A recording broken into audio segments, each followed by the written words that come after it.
to be Geo rocking the Mega Man. That's my guess. Yeah. I don't know who is sitting down next to him, but it looks like they're going to be playing Corrin. Yep. MEM? MEM? Looks like it's going to be MEM. 3, 2, 1, well, let's see how MEM does against Gyo's Mega Man, which, you said it, Gyo's Mega Man it's a very martial Mega Man. He's going to be in your face a lot rather than zoning. But here's the other thing about Gyo's Mega Man, and this is not me just talking up my region. It's sick. Oh, yeah.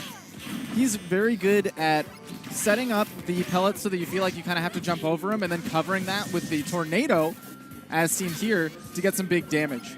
He understands that his win condition isn't throwing pellets at you the whole game because that's not going to kill you. He has to use those pellets to find his in and get the damage. Very similar to how we saw Muse using it. Yeah, and I think very importantly, it's to note that Gyo's going to play, I would say, cold. Like, he's going to play a game where he's not going to be approaching you a lot, and he's not going to put on a lot of fire. Oh, my God! But then he is going to turn on the fire, and he says, I am going to overwhelm you with everything I've got. Yeah. Gyo, using all these projectiles, finds a lot of ways to figure out, again, the habits of his opponents. And I feel like that makes him such an opportunistic player where he'll find opportunities like that to take a stock at 50 because you recover just a tad low with Corrin. And especially with a character like Corrin who does have that exposed hurt box above her. And Gyo's got that projectile meteor. Projectile, yeah. Not many characters, I think exclusively one character has a spike that is literally a projectile.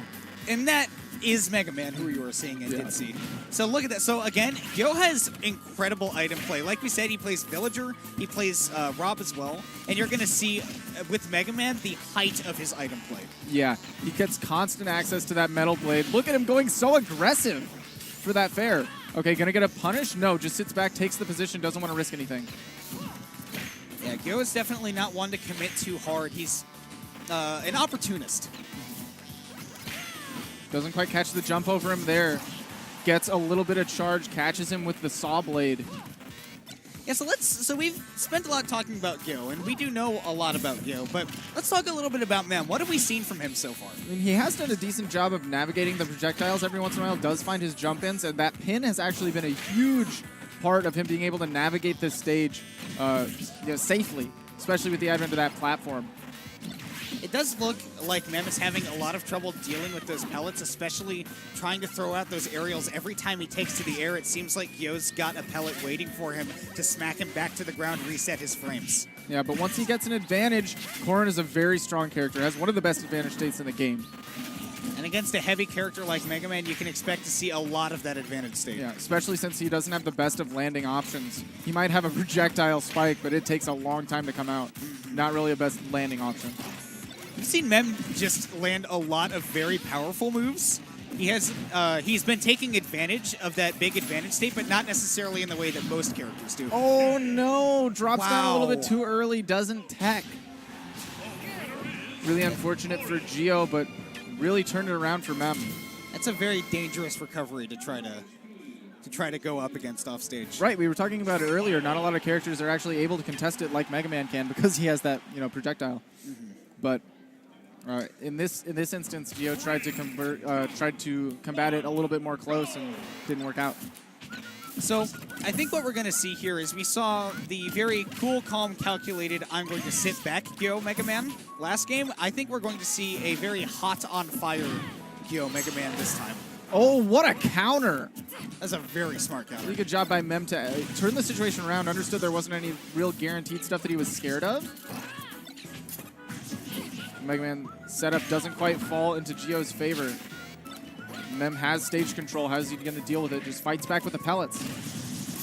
So let's talk matchups for a second. Obviously, Mega Man has the ability to keep Corrin out and keep away from a character that doesn't have the best frame data aside from that Dragon Launch. Right, and she is very slow, so picking up or catching ground on Mega Man is going to be really hard. So Mega Man may have some sort of neutral advantage, and of course we've talked about how good Corrin's punish game is just in general, but what else can we expect to see in this matchup? We've already seen Game 1, and we're halfway through Game 2. I mean, the edge guarding, again, I feel like both characters can do a lot to the others. I feel like normally you see Mega Man living to very high percents, but I feel like Corrin's a rage monster. So what we can see is really early kills with this Dragon Fang shot with the insta-pin, getting a tipper. Oh, but we've seen them really willing to commit to that forward smash in situations where it's a bit of an overcommitment for a lot of players. Just the run-up up smash from Gyo. That's not even necessarily a very strong up smash at all. And Gyo just missing his opportunity. One of the things that a lot of Mega Man players like to do is to drop that rush right under the Angel platform. And if you're not paying attention, you have no invincibility. Sorry. Yeah, you've just bounced off the top of Rush. You're stuck in the air. How do I get back down? It's especially effective on Battlefield if Mega Man does get stuck on that stage. He does have that advantage going for him. Okay, tries to go for a setup, using the Metal Blade to get that down air, but the multi-hits and the strong disjoint of that recovery from Corrin eats through it all. Gonna be pushed back off stage again, though. Yeah, he was trying to cover off of that Metal Blade, the DI and the hit back, but he sent him the other way, so the back air did not connect. That was a really smart counter again from MEM, trying to figure out these timings. Oh, went for the jab reset, but couldn't find it. There we go, finds a back air. That was some visual quirkiness. Yeah. There we go, finds is, yeah. another down air. Sealing this next game with a 2-stock. And I think, yeah, you definitely said it. We saw a little bit more on fire Gio. There were definitely bits where he was slow and methodical, but he really turned it up with a few, I would say, reads that we don't usually see out of him. Yeah. Like that up smash, we don't normally see him committing to something like that unless he really believes in himself. Yeah, like I said, he's more of an opportunist rather than an aggressor most of the time. So, yeah, that up smash was surprising to see. And I think it's not surprising to see Corrin taking her opponent to Battlefield. Right, definitely going to be able to take big advantage of these platforms with those big swords, big coverage. Mega Man doesn't get as much as other zoners on this stage where they get, you know, the illusion of better movement because of these platforms, but he does still get a little bit better options to cover the plats. Well, and I think a big reason for that is a lot of the zoners in this game have swords, and of course, disjoints are so good at covering platforms. Oh, yeah. I mean, some other zoners, like, for example, Toon Link, like we saw with Muse, they have projectiles they can throw at a whole different myriad of angles to cover a lot of different options from the opponents, whereas Mega Man's pellets are kind of linear, one direction, and then he has the Metal Blade. So he doesn't have the best of space coverage on this stage. They can kind of escape to the plats pretty well. But his up air actually becomes really potent on this stage, and like you said before, once he takes his stock, he can get rid of all that invincibility pretty well using that trick with Rush. Of course, the thing is he has to be pretty near center stage to pull that off, or get a very slow KO on a character, especially like Corrin.